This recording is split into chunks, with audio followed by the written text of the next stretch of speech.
como que o nosso sistema digestório, ele funciona para pegar o alimento e retirar desse alimento os nutrientes, que a gente está pensando em macronutrientes, e os micronutrientes.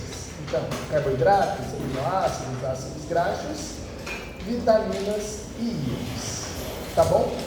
Para isso a gente vai lembrar então como que acontece a produção entérica dos diferentes compostos que são produzidos pelo nosso estômago e como que esses diferentes compostos agem para retirar do alimento os nutrientes que são classificados como macro e micro. Essa primeira imagem que eu mostro para você, é uma imagem do nosso sistema digestório pensando no estômago, pensando no intestino delgado. Beleza? Anota para mim, por favor, porque aqui no estômago a gente vai ter basicamente 3 grandes grupos celulares. E esses grupos celulares, eles serão responsáveis pela produção do início do nosso suco entérico.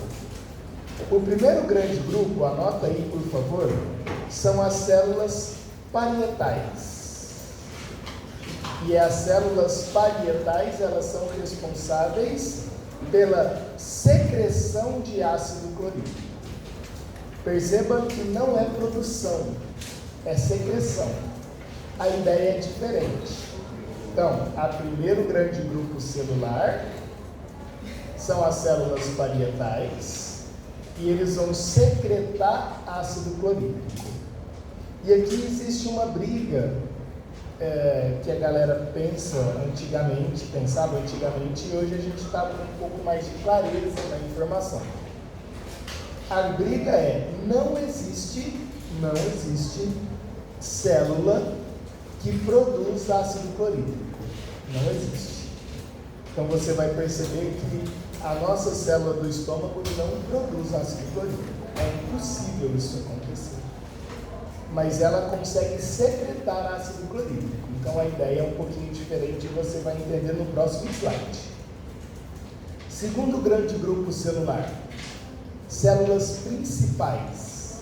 Então a gente tem as células parietais, que é o primeiro grande grupo, e o segundo são as células principais.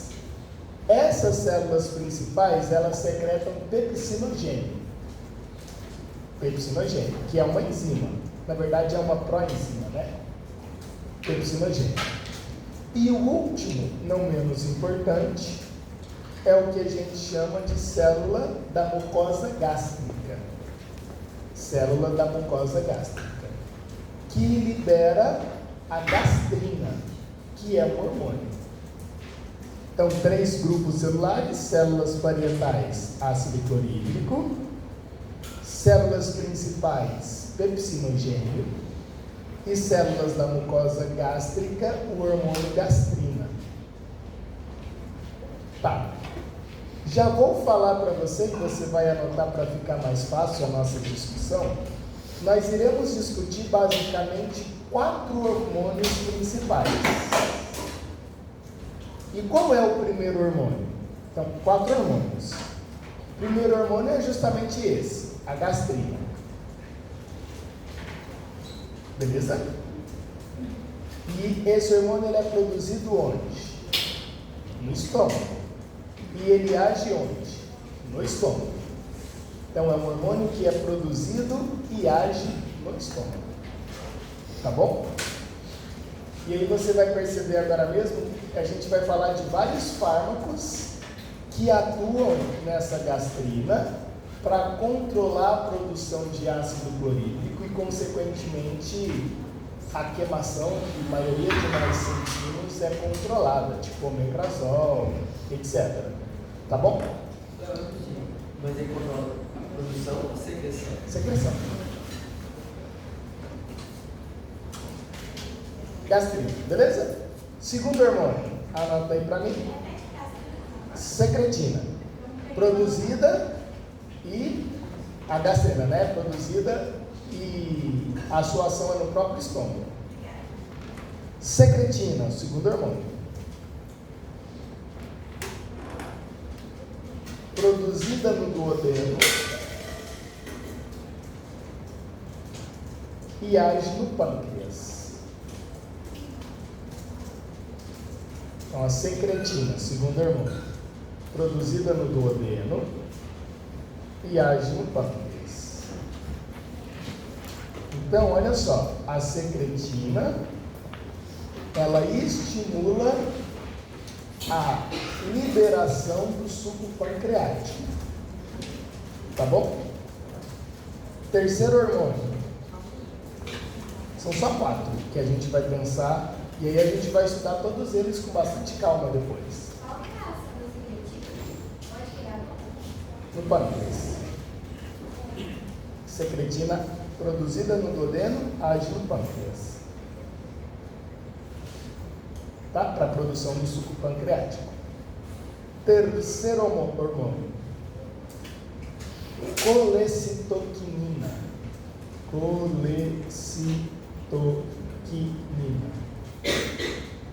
Colecitoquinina também é produzido no duodeno. Colecitoquinina também é produzido no duodeno e age na vesícula biliar para a liberação da bile. Colecitoquinina produzido no duodeno e age na vesícula biliar. Na verdade, nunca na vesícula biliar.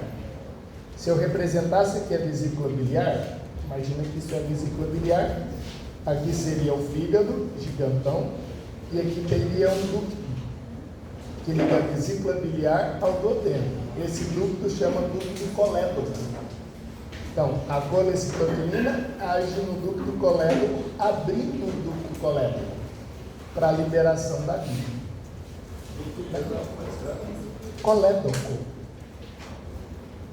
Então, a colecitoquinina age no ducto colédoco, que é o ducto que liga a vesícula biliar ao duodeno. Fechou? Quarto, e não menos importante, é um hormônio que tem 2 nomes. O primeiro nome que você vai encontrar é chamado de enterogastrona. Enterogastrona. O segundo nome é GIP, GIP. Então, é o mesmo hormônio que tem 2 nomes. Enterogastrona e GIP. O que significa GIP? Significa peptídeo inibidor da gastrina. Então, a enterogastrona e o GIP inibe a gastrina. Então, é um hormônio produzido no duodeno que serve para inibir a gastrina, a ação da gastrina, que foi produzido no estômago.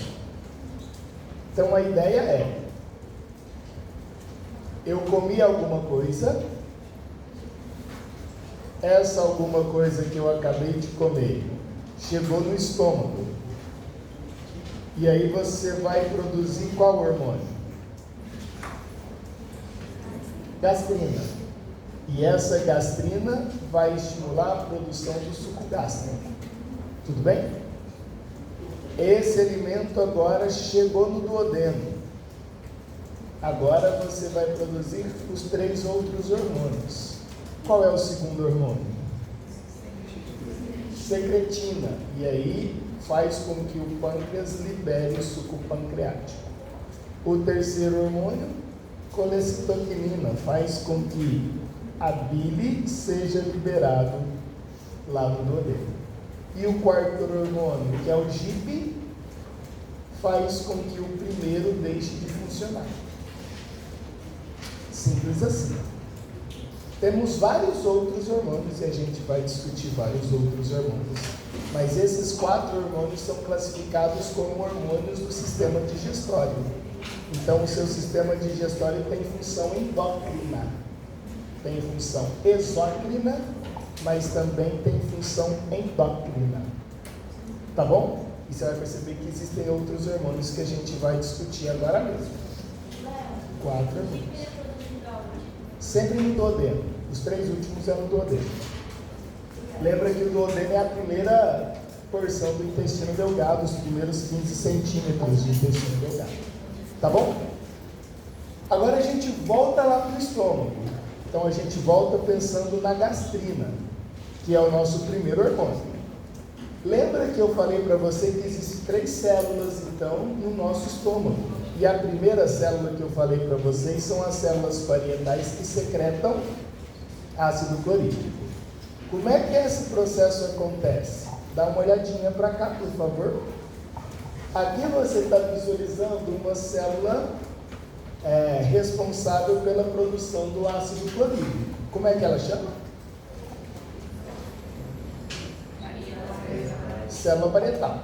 Ela tem 2 regiões, essa região que a gente chama de região apical da célula e essa outra região que a gente chama de região basal da célula. Essa região basal, ela está em contato com o vaso sanguíneo. Tudo bem? Então está em contato com corrente sanguínea. E a região apical está responsável ou está em contato com a luz do órgão. Beleza. Perceba que nessa célula você tem muitas mitocôndrias, tipo muitas centenas de milhares de mitocôndrias. E o objetivo aqui, é liberar 2 coisas. Quais são essas 2 coisas? H+ e Cl-. Então, essa célula parietal, ela vai liberar HCl, mas não libera HCl na forma de HCl. Libera H+ e libera Cl-. Tudo bem? E aí, lá na luz estomacal, esses 2 íons se unem e depois quebra, depois ioniza. Então, você não libera HCl na forma de HCl. É impossível. Tá? É impossível acontecer. Então, você vai liberar H+ e vai liberar Cl-. De onde vem o H+ que você está liberando? O H+ veio da nossa respiração celular. Como assim? Lá nas mitocôndrias, você terá um lixo, que é o CO2. Lembra dele? E o CO2 mais água vai produzir o ácido carbônico. E esse ácido carbônico ioniza e libera H+. Esse H+ do ácido carbônico é que vai ser transportado até a luz estomacal. Então você precisou de mitocôndrias para produção de H+, na verdade, produção de CO2 mais água, ácido carbônico ionizando, liberando H+, mais bicarbonato, e esse H+ vai ser jogado para fora pela região apical. Perceba que aqui na região apical você tem essas vilosidades, que são essas projeçõezinhas. Nessas vilosidades você tem a bomba de prótons. E essa bomba de prótons serve para jogar H+ para fora da célula. Então a primeira coisa do ácido clorídrico a gente já tem, que é o H+. Tudo bem, queridos? Qual é a segunda coisa? O Cl-. E o Cl- veio de onde? Claro que você não produz cloro, é impossível. Você tem que adquirir o cloro via alimentação. Então ele veio lá do sal de cozinha que você comeu, do NaCl. Tá? Então, o cloro que você está alimentando, ele veio dos micronutrientes. Beleza. Aí, o que vai acontecer é, esse cloro que você está alimentando, ele está na corrente sanguínea. E lá da corrente sanguínea, esse Cl- ele entra na célula parietal à medida que o bicarbonato sai da célula parietal. Então perceba que eu tenho aqui o ácido clorídrico. Para ser produzido, vou precisar de 2 coisas. O H+, acho que você entendeu, veio do ácido carbônico. E aí o H+ foi lá para a região apical e foi lançado na luz pela bomba de prótons. O segundo seria o Cl-. E o Cl- veio de onde? Dos micronutrientes. Veio do sal que você comeu agora há pouco. Beleza. Esse NaCl, está lá, o Cl-. Para que o Cl- entre na célula, perceba que o bicarbonato tem que sair. Isso aqui a gente chama de antiporte. Um entra e o outro sai. E aí, esse Cl- vai ser liberado também na região apical, lá na luz do intestino, do estômago. Perdão. E agora você tem, então, o H+, e você tem o Cl-. E, claro, esses dois, eles se unem lá na luz estomacal, formando o HCl. E aí esse HCl ioniza, liberando H+ e Cl-. Então, esse processo, ele acontece na luz estomacal. Mais uma vez, você não produz ácido clorídrico, seria impossível acontecer isso, tá? Por que que é impossível? Porque ácido clorídrico na presença de água é uma reação muito exotérmica, libera muito calor, e aí isso queimaria a sua célula. E para não queimar a sua célula, você libera H+ e Cl-. Aqui no estômago, vamos voltar aqui, ó. Existe aqui uma proteína que reveste internamente o seu estômago. Essa proteína, a gente, na verdade, é uma glicoproteína. Anota aí para mim, por favor. Isso é uma glicoproteína. Essa glicoproteína, a gente chama ela de mucina gástrica. Essa mucina gástrica é produzida pela mucosa gástrica. Então, olha o nome. Mucosa gástrica, claro que ela vai produzir o hormônio gastrina, só que além do hormônio gastrina, ela produz essa glicoproteína que a gente chama de mucina gástrica. Para que serve essa mucina gástrica? Ela serve para proteger todas as células do estômago contra o ácido clorídrico. Se você rompe a mucina gástrica, e aí você tem várias coisas que fazem isso, mas se você rompe a mucina gástrica, o HCl entra em contato com a parede das nossas células, com a membrana plasmática, e claro, quando o HCl ele ioniza, libera H+ mais Cl-, e essa quebra gera calor. E esse calor literalmente queima as células. E aí você tem queimação no sistema digestório.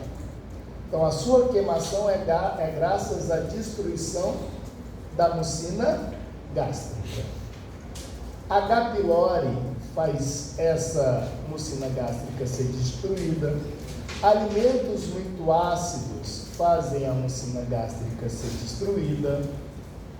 Sistema nervoso faz essa mucina gástrica ser destruída. Então, quando você está em situação de sistema nervoso simpático sendo muito atuante, mucina gástrica ela se destrói e aí você tem queimação. E aí vários fármacos serão utilizados para tentar neutralizar o ácido clorídrico estomacal. Vou te dar duas possibilidades e aí você me fala qual você utilizaria. Essa base, hidróxido de sódio, ou hidróxido de alumínio. Qual que você utilizaria para neutralizar o ácido clorídrico? Se você colocar NaOH, a pessoa morre na hora. É só da cáustica. Isso aqui ela morre na hora. Nem chega no estômago dela, ela já está morta. Porque tão exotérmica quanto é a quebra do ácido clorídrico, é a quebra do hidróxido de sódio. Agora, hidróxido de alumínio é uma reação endotérmica. é uma reação que quando o hidróxido de alumínio ele é quebrado, ao invés de liberar calor, ela rouba calor do ambiente. Então você sente que o seu estômago ficou geladinho por causa do hidróxido de alumínio. Se você der hidróxido de sódio, a pessoa nem chega. A língua dela derrete, literalmente derrete, literal. Perde língua, perde esôfago, perde tudo. A pessoa morre na hora. Pelo amor de Jesus. Nunca dei hidróxido de sódio para uma pessoa, a não ser que você queira que ela morra. Tá bom? Tem que ser hidróxido de alumínio. Hidróxido também Hidróxido de leve pode também. Né? Mas de sódio nunca, sem chance. Beleza? Isso aqui, o hidróxido de alumínio ou hidróxido de magnésio, ele é muito utilizado então no controle da queimação. Claro que você não trata o problema, porque você só está tentando neutralizar o ácido que está sendo produzido. Só. Agora, além desses, a gente vai ter outros fármacos que vão interagir com essa brincadeira. E o principal que a gente vai visualizar é o omeprazol. Então, olha a lógica da brincadeira. Olha para esse vídeo que você entende aí feliz. Esse vídeo, ele vai mostrar para a gente o nosso estômago, a célula parietal, produzindo ácido clorídrico. Então tá aí, a célula parietal com seus canalículos. E aí você vai visualizar a produção de ácido clorídrico. E aí a gente tem uma coisa que é muito legal. Perceba que no vídeo ele está mostrando pra gente, que o CO2 ele está vindo da corrente sanguínea. Acho que você está visualizando isso. Está aqui o CO2 e ele está vindo da corrente sanguínea. Isso é uma possibilidade. E quando isso acontece, o seu estômago está ajudando no controle do pH plasmático. Tá bom? Esse ácido clorídrico, esse ácido clorídrico não, né? O CO2 se juntou com a molécula de água e formou o ácido carbônico, perceba. Esse ácido carbônico ioniza, vai liberar o H+, e o íon bicarbonato volta para a corrente sanguínea. E o H+, vai para a luz estomacal. Então, quando está lá, não sei se você percebeu, o cloro entrou e o bicarbonato saiu, agora você tem o HCl, e os dois são liberados na luz estomacal, bonitinho, e consequentemente você produz o ácido clorídrico. Então, nós não gostamos de falar que houve a produção do ácido clorídrico na célula. Isso não é verdade. Então, o que a célula fez? Secretou Cl- e secretou H+. E a junção dos dois aconteceu no estômago, na luz estomacal. Perceba que aqui, existe essa bolotinha. E essa bolotinha representa para a gente a bomba de prótons, que é por onde passa o H+. O que os fármacos irão fazer? Inibir a bomba de prótons. E aí significa que a pessoa libera Cl-, mas não libera H+. Sem H+, sem ácido clorídrico. Tá? Então, é isso que o omeprazol vai fazer e você vai perceber agora mesmo. Tudo bem até aqui, queridos? Então, fechou. Hã? A gente vai chegar. Como é que acontece a regulação da secreção gástrica? Bem, agora a coisa fica bem legal. Esse slide é um resumo disso. O que a gente vai perceber nesse slide? Olha para cá para você entender isso. Aqui a gente vai ter algumas vias importantes e alguns hormônios que eu disse para você, que são produzidos no nosso duodeno, que regulam a secreção gástrica. Olha só. Existe dois caminhos possíveis. O que a gente chama de estímulo mecânico e o que a gente chama de estímulo químico. Tá? Bem, nesses dois processos, tanto o estímulo mecânico quanto o estímulo químico, a gente vai ter o aumento da produção de ácido clorídrico. E aí entenda, toda vez que eu falar em produção, eu estou pensando dentro do estômago, não estou pensando na célula, tá bom? Então, a célula parietal, mais uma vez, libera H+, e libera Cl-. E o HCl é produzido dentro do estômago, na luz estomacal. Então, toda vez que você tiver produção de ácido clorídrico, você vai ter duas possibilidades. A primeira possibilidade é via nervo vagal, nervo vago, que é o nervo craniano número 10. Isso é importante, tá, gente? Bem importante. Por quê? Porque o nervo vagal, ele tem resposta parasimpática. Não é resposta simpática, é parasimpática. O que eu estou querendo te dizer? Quando você está com fome, não precisa do alimento estar no estômago para a produção de ácido clorídrico. Quando você está com fome, o seu sistema nervoso parasimpático via nervo vago estimula a produção de suco gástrico, porque o seu estômago está sendo preparado por uma possível digestão. Tá, então quando você visualiza a comida, quando você sente o cheiro da comida, você ativa o seu estômago via nervo vago. Tudo bem? Que é o nervo craniano número 10. Agora, quando você come,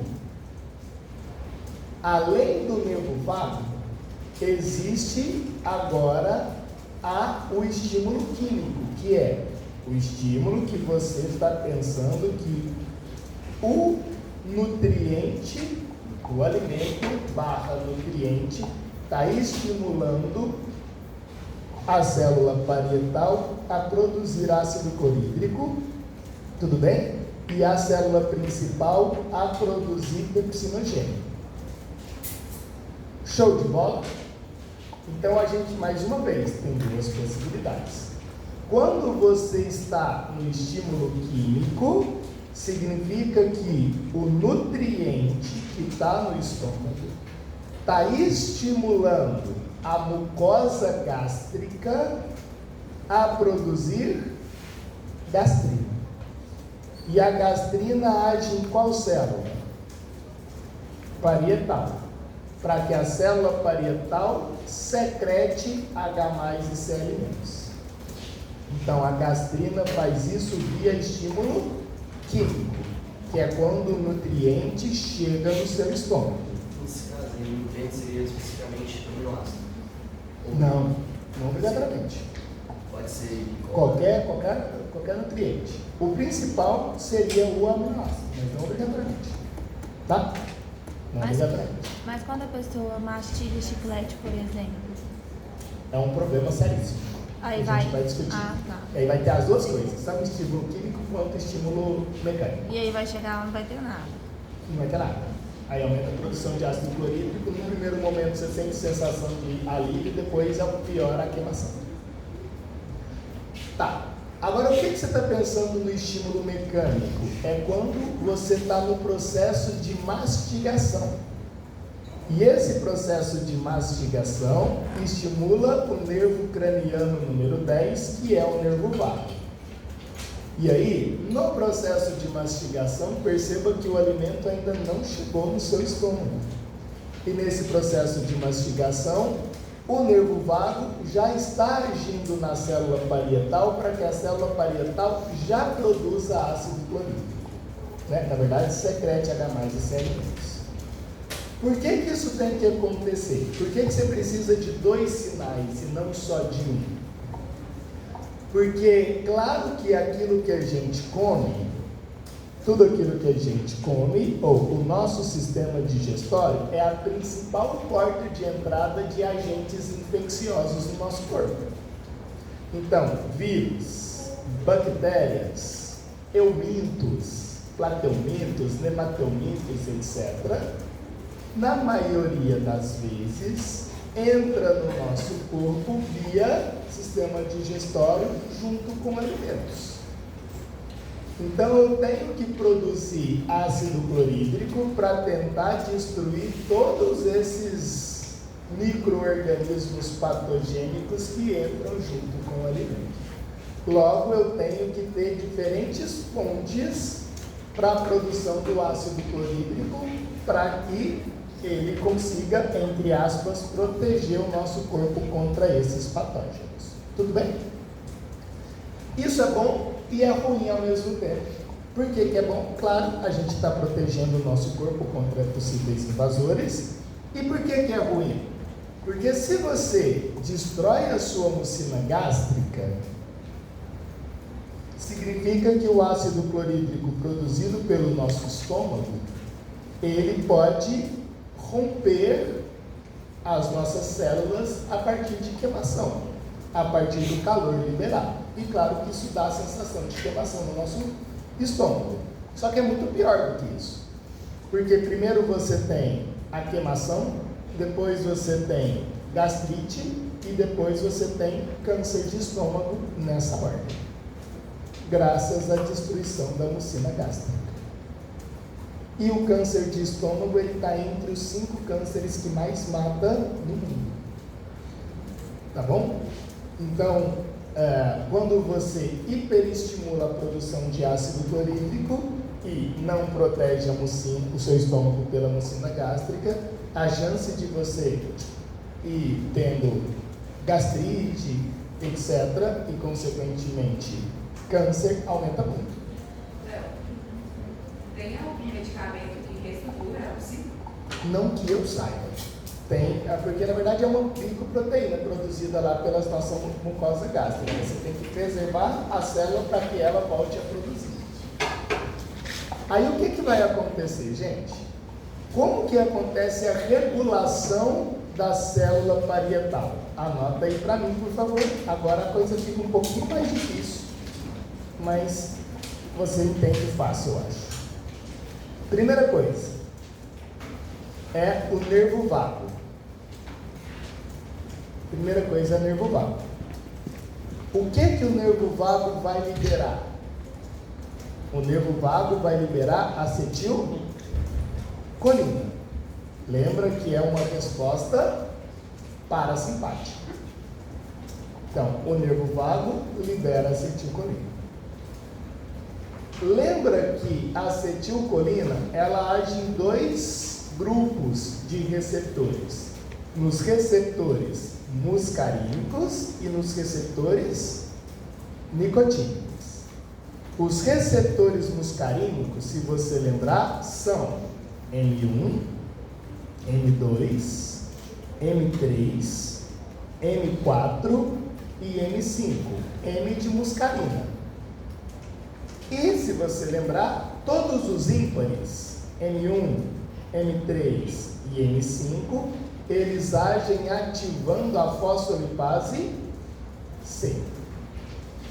Então é receptor muscarínico associado à proteína G, subunidade alfa, ativa fosfolipase C que quebra PIP2 em diacilglicerol e IP3. Lembrou disso? Tá.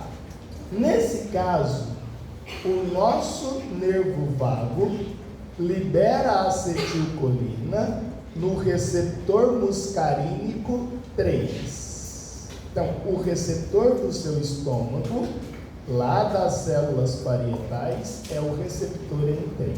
Então, é um receptor ímpar. Tá bom?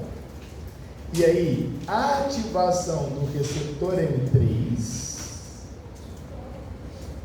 é um sinal via nervo vago para ativar a bomba de prótons e, consequentemente, secretar H+. Olha isso. Você entendeu o que eu disse? Repete qual parte? Depois que age no receptor M3. Ativa a bomba de prótons. Essa é a lógicazinha nossa. Ativar a bomba de prótons. Belezinha? Outro agora. Posso apagar isso? Então, não esquece. Qual é o receptor? M3. Muscarínico número 3. Acetilcolina brincamento. Segunda possibilidade. Aliás, pensando nessa primeira possibilidade, eu estou pensando em qual nervo? Vá. Significa que eu estou num processo de olhar para o alimento, sentir o cheiro do alimento, estar com fome, tá? Mastigar. Perceba que eu ainda não engoli. Não significa que eu estou só tendo um estímulo mecânico, tá? Agora eu engoli. Agora o alimento está no meu estômago. E agora esse alimento entrou em contato com a célula da mucosa gástrica. Você produziu qual hormônio? Gastrina. E a gastrina, ela vai agir também na célula parietal. E agora, a gastrina que está agindo na célula parietal, ela interage com o receptor da gastrina. Tá? Então perceba que o receptor da acetilcolina é o M3. E o receptor da gastrina é o receptor que a gente chama de CCK. Tá? Não, a gente não chama de receptor de gastrina, a gente chama de receptor CCK. E CCK vem do nome colecitoquinina. Beleza? É porque você tem várias classes desse receptor. E esse aqui é o que a gente chama de CCK-beta. Beleza. Esse receptor CCK-beta, ele também ativa fosfolipase C. Então, o receptor M3 ativa fosfolipase C e o receptor da gastrina também ativa fosfolipase C. E ao ativar a fosfolipase C, você vai perceber que ela ativa a bomba de prótons e, consequentemente, a liberação de H+, na luz estomacal. Tudo bem, queridos? Acho que você percebeu o seguinte. Espero que tenha percebido. Olha só. Se você tivesse, o seu paciente tiver com queimação, com gastrite, etc., você tem duas possibilidades básicas. Primeira possibilidade, vou tomar uma base. Então, vou tomar hidróxido de alumínio, que é o que o pessoal chama de leite de magnésio. Tem hidróxido de alumínio lá também, tá? Ou hidróxido de magnésio, MgOH. Tá, isso aqui serve para neutralizar o ácido clorídrico. Isso é uma possibilidade. Segunda possibilidade, eu vou tomar fármacos, e hoje o fármaco mais prescrito é o omeprazol. E o que esse omeprazol ele vai fazer? Ele vai bloquear a bomba de prótons. Tá bom? Ao bloquear a bomba de prótons, significa que, teoricamente, o primeiro sinal, que é via nervo vago, e o segundo sinal, que é via gastrina, estariam inibidos. Mas essa inibição, ela não é total. Se ela fosse total, você não conseguiria mais fazer a digestão de nutrientes. Então, esse bloqueio não pode ser total, senão fudeu a brincadeira. Senão você não pode comer mais nada. Tipo, eu não tenho queimação. Não, mas eu também não como. Não existe muita lógica nisso, tá? Então, mas, teoricamente, o omeprazol faz isso. Então, dá uma olhadinha nesse slide, por favor. Aqui eu estou colocando para você dois fármacos, o omeprazol e a ranitidina. A ranitidina ela já foi proibida, tá? Você hoje não consegue mais ter a ranitidina. Até uns 4 anos atrás você comprava ranitidina. Você só pode comprar ranitidina ainda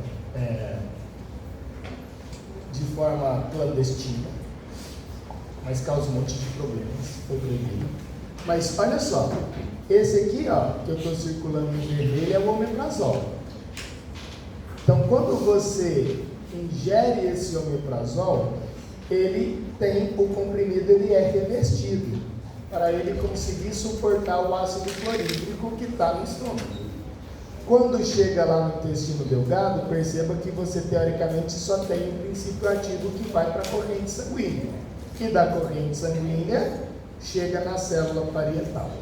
O omeprazol, ele literalmente, ele entra na célula parietal e bloqueia, inibe a bomba de prótons. Logo, deixa de liberar H+. E se deixa de liberar H+, significa que o ácido clorídrico deixa de ser secretado. Se a gente tivesse há 2, 3 anos atrás, a gente ia estar falando da ranitidina. E a ranitidina, ele é um antagonista do receptor H2. Como assim? Que receptor é esse do H2?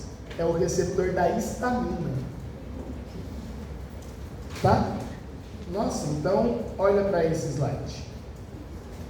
Isso que eu estou circulando em vermelho são as células parietais, ou é uma célula parietal, né?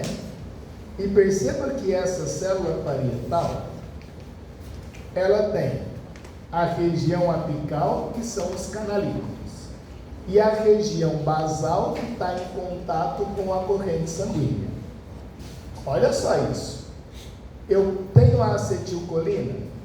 Beleza, aí eu estou pensando no nervo vago. Tenho a gastrina? Sim, mas tenho vários outros que também agem estimulando ou inibindo a bomba de prótons, para que você libere H+ na luz estomacal. Sim? Então a gente já viu isso aqui, ó, acetilcolina, e a gente já viu gastrina. Só que existe a histamina, existe a somatostatina e existe ainda prostaglandinas. Tá, a prostaglandina a gente não fala, mas a histamina a gente fala. Por que a gente fala da histamina? Porque a histamina está relacionado com processos alérgicos. E quando você toma antihistamínico para combater respostas alérgicas, isso afeta o sistema digestório. Por que afeta o sistema digestório? Porque a histamina, da mesma forma que a acetilcolina e gastrina, estimula a bomba de prótons. E aí quando você toma antihistamínico, você está, de alguma forma, inibindo bomba de prótons. Claro que existem outras possibilidades, como a gastrina e a acetilcolina, senão você pararia de fazer o processo digestório. Então, diferente da acetilcolina e da gastrina, olha só, a histamina, ela se liga no receptor H2, que é o receptor da histamina, ela também está associada à proteína G, e a subunidade alfa ativa a adenilato ciclase. E essa ativação da adenilato ciclase faz com que ative a bomba de prótons. Bem, então os 3 primeiros, gastrina, acetilcolina e histamina, são estimuladores da bomba de prótons. Agora, somatostatina e prostaglandinas são inibidores naturais da bomba de prótons. Então a somatostatina, quando se liga no seu receptor, e a prostaglandina, quando se liga no seu receptor, também são associados à proteína G, só que a subunidade alfa ela é inibitória. E aí, ao inibir, inibe a adenilato ciclase, proteína quinase A, inibe bomba de prótons. Então, os 3 primeiros estimulam e os 2 últimos inibem a bomba de prótons. Tá bom? Por que então que é muito difícil você controlar a produção de ácido clorídrico? Porque, na verdade, você tem vários hormônios que atuam para que esse ácido clorídrico seja produzido ou seja inibido. Tudo bem? E mais uma vez, você precisa desse maravilhoso ácido clorídrico para destruir um monte de coisinhas que você está comendo na alimentação. Olha se você entendeu isso então. Show de bola? Me fala aí então, se você estiver com fome, perceba que você não comeu. Qual é o sistema que vai estimular a produção de ácido clorídrico? Nervo vago. Via qual receptor? M3. Certo? Quando o alimento chega no seu estômago, aí é a mucosa gástrica que liberou a gastrina. E ambos estão ativando a fosfolipase C. Tudo bem? Histamina, claro, está relacionado a processos alérgicos. Tá? E não é bobagem a gente pensar isso. Por quê? Porque várias vezes você tem alergia que chega no seu corpo via alimento. E aí você tem que, de alguma forma, destruir aquilo que foi liberado aqui, que está no seu sistema digestório. E aí o seu corpo, ao produzir histamina, para combater respostas alérgicas, um dos combatentes da resposta alérgica é o seu sistema digestório. Tá bom? Agora, quando você pega a somatostatina, alguém lembra onde que produz somatostatina?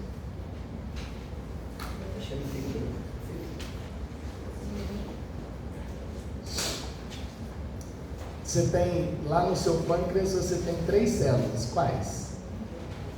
Alfa, beta, gama. As células beta produzem o quê? As células alfa. E as células gama, somatostatina. Tá bom? É o principal local de produção. E aí você deve pensar assim: por que o meu pâncreas está liberando essa somatostatina, meu Deus? É porque você tem que pensar na seguinte ideia. Voltamos lá para o slide inicial. Olha só, alimento no estômago. Aí a mucosa gástrica liberou quem? Gastrina, para que haja a produção do ácido clorídrico no estômago. Show? Agora o alimento está aqui. Agora você tem a secretina fazendo com que o pâncreas libere suco pancreático. Agora você saiu do duodeno e chegou no jejum e no íleo. Agora você teve a absorção, né? Tipo, na corrente sanguínea você tem o alimento. Bem, aí esse alimento está agindo agora no pâncreas e fazendo com que o pâncreas libere insulina para colocar o alimento dentro da célula, no caso a glicose dentro da célula, e o pâncreas está produzindo somatostatina para fazer com que o estômago pare de produzir ácido clorídrico. Significa que a pessoa já está alimentada. Sim? Então, as coisas elas funcionam tipo a partir de feedbacks, né? Entendeu a historinha, queridos? Fácil demais? Não. Sou eu. Como que o bicarbonato e o limão fazem? O bicarbonato é base, né? O bicarbonato você está comendo HCO3 menos. Aí esse HCO3 tem a mesma função do lado do hidróxido de alumínio. o HCO3- mais o H+, vira ácido carbônico, e o ácido carbônico ele é um ácido teoricamente fraco. Então ele está retirando o H+ lá do estômago. A mesma ideia do ácido do hidróxido de alumínio. Ele funciona como uma base conjugada, o bicarbonato. Agora, o suco de limão é uma briga ainda muito, né? Eu sei que ele tem um ácido cítrico, e esse ácido cítrico, na minha cabeça, tem função também de base conjugada, de retirar ou de liberar o H+, que está no ambiente, que está lá na luz estomacal.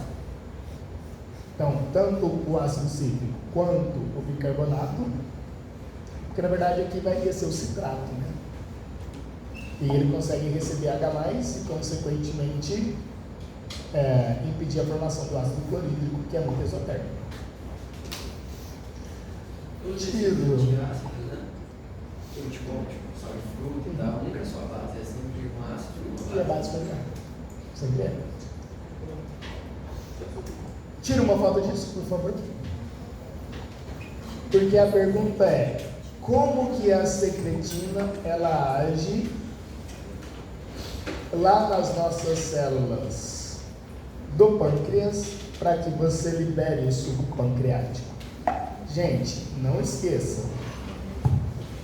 Vocês já tiveram aula de histologia de pâncreas? Aí fudeu. Hã? Digestório vai ser depois do urinário? O povo combina uma coisa, muda no meio do processo. Eu vou usar vou pegar aqui o mesmo site que a professora Fernanda utiliza, que é o...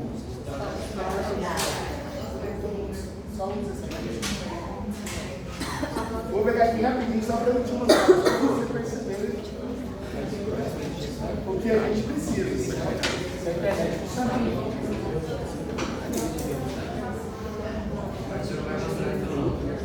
É?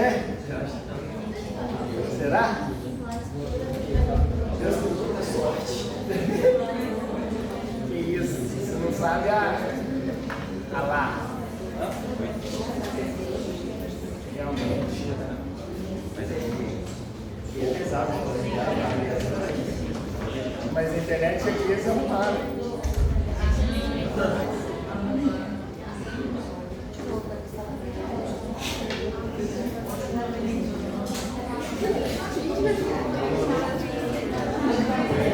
Pessoas, infelizmente não tem como eu mostrar.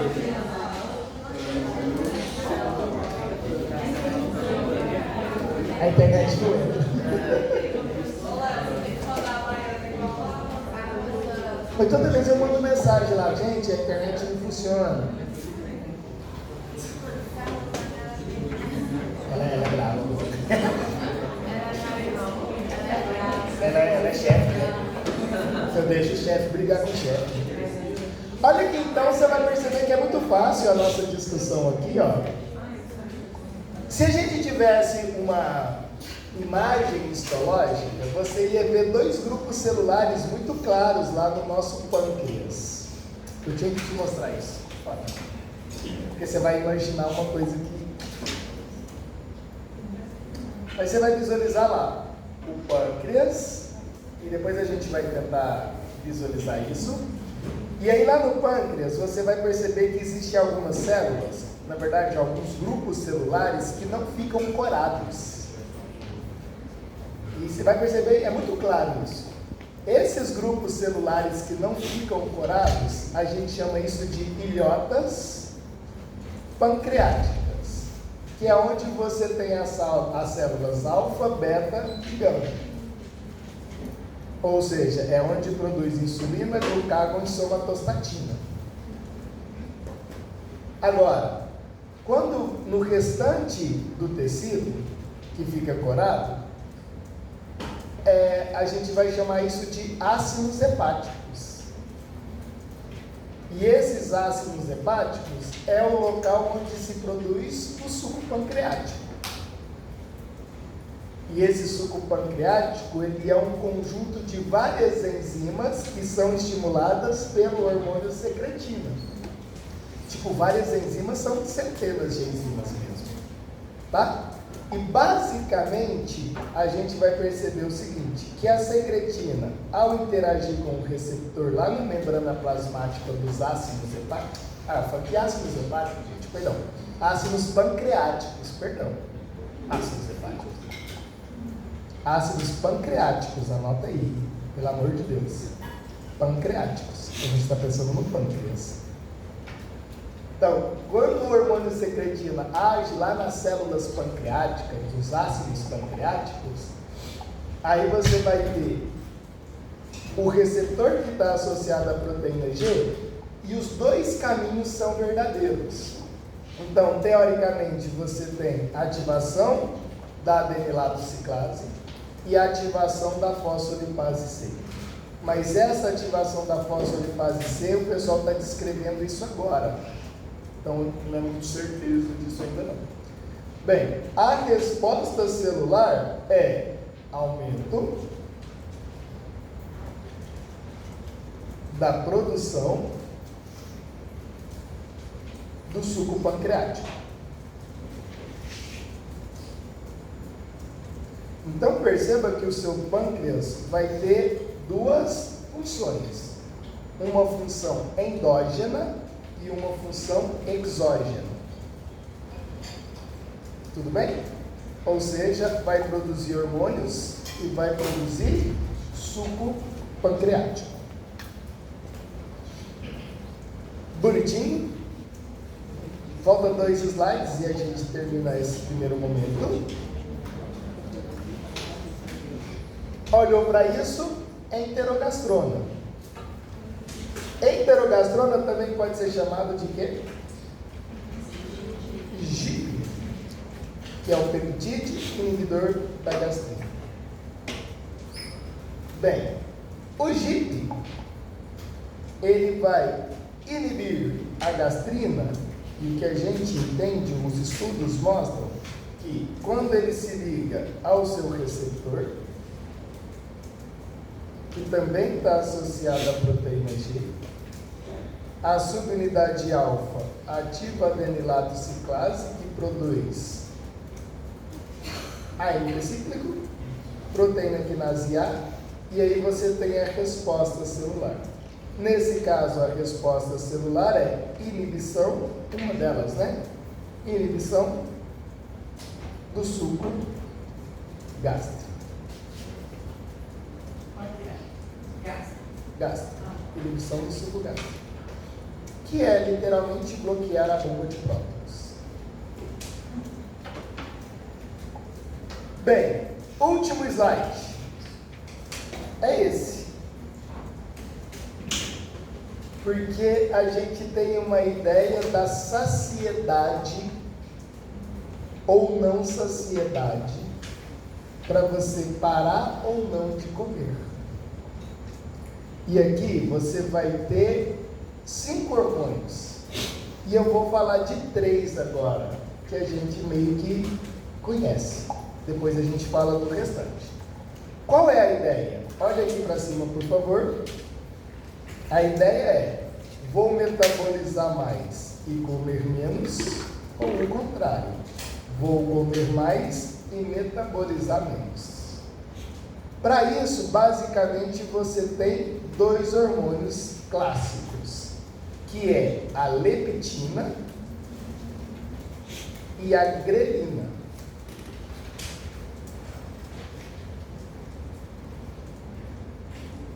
Beleza.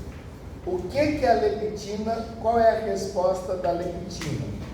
A resposta da leptina é: vamos metabolizar mais e comer menos. Qual é a resposta da grelina? Vamos comer mais e metabolizar menos. Sim?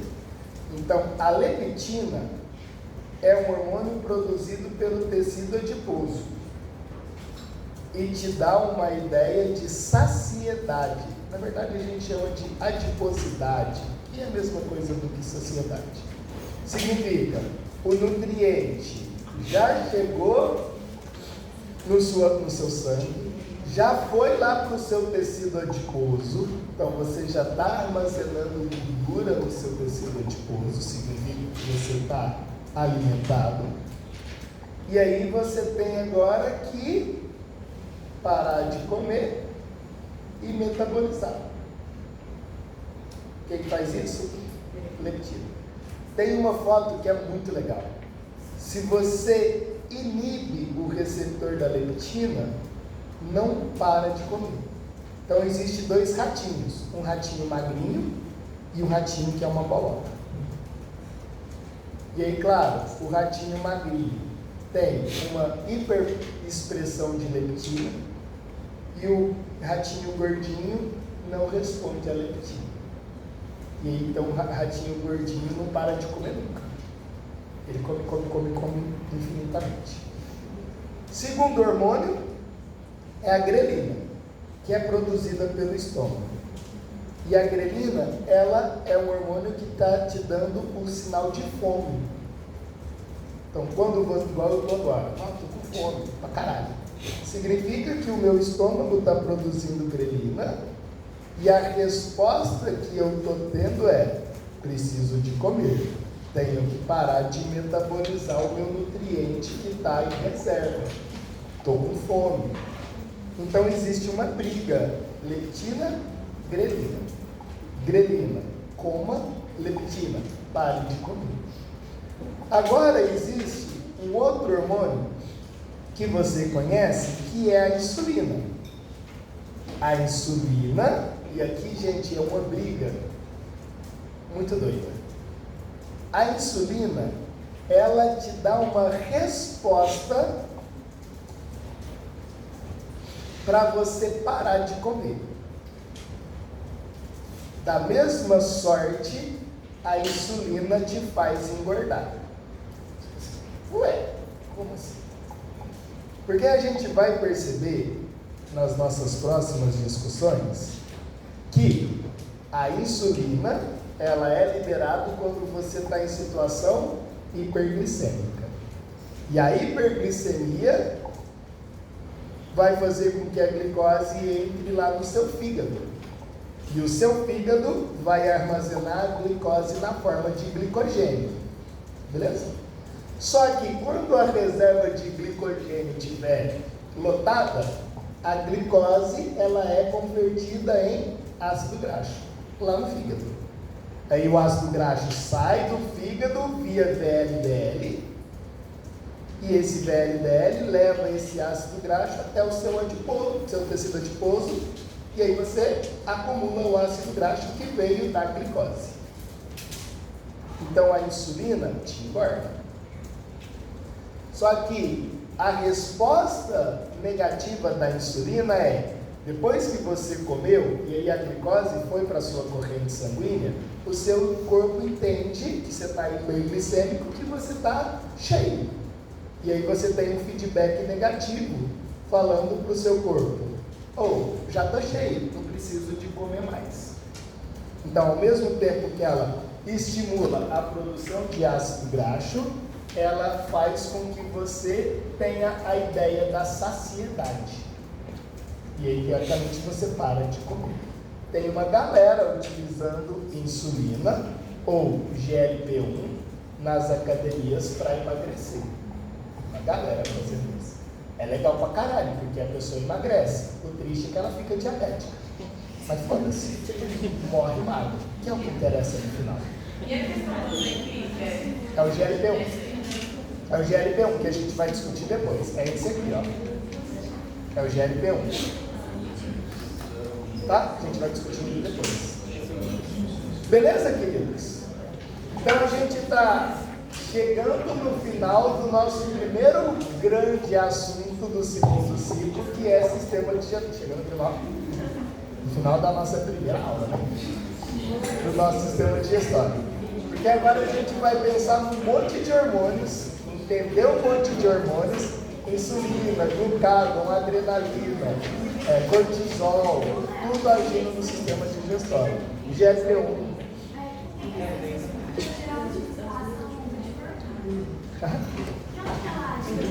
Ela age na célula muscular. ativando a translocação de glúteo. A gente vai visualizar isso. Belezinha, queridos? O que a gente vai fazer agora nos horários de pequenos grupos? E aí a gente tem que dividir a turma, tá? A gente vai fazer o feedback e a vista de prova. Então são duas coisas que a gente, então hoje não tem casos clínicos não. As provas já estão ali. Eu acho que houve um bug no sistema, eu acho que vocês têm todas as questões, né? Ou lá em Araguari houve um bug no sistema e todo mundo pegou as questões. Para mim tinha acontecido o mesmo problema aqui também no Avalia. Mas então, agora mas a gente vai separar a turma e aí a gente vai discutir todas as questões. E aí as questões que serão possíveis de anulação a gente vai anular se for necessário, caso contrário não. Tá bom? Então a gente vai merendar agora.